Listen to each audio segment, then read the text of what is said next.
चाललाय? चालतोय जरा प्रसाद घ्यायला. अहो चला की घरी चहा प्यायला. नाही प्रसाद घेतो. कसला प्रसाद घेतात? अयो अण्णा, अहो चला बाहेर. अण्णा एवढा प्रसाद घेतल्यावर कसं व्हायचं?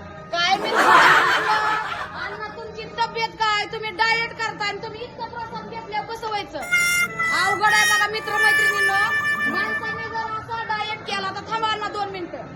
इकडे बघा आता हे अण्णा केवढे, प्रसाद केवढा, आणि अशा पद्धतीने जर अण्णा तुम्ही प्रसाद खाल्ला तर तुमची तब्येत सुईद्वारा वावल्यासारखी होईल का नाही? अरे माझ्या कर्मा अशी जर माणसं डाएट करायला लागली तर अटॅकचं प्रमाण, शुगरचं, बीपीचं प्रमाण वाढेल का नाही सांगा बरं? काय अण्णा तुम्ही तो का अण्णा परत गेले? अवघड आहे. माझाच बीपी कमी झाला मित्रमैत्रिणींनो. की असला प्रसाद घेतल्यावर जीव जाईल की एखाद्याचा?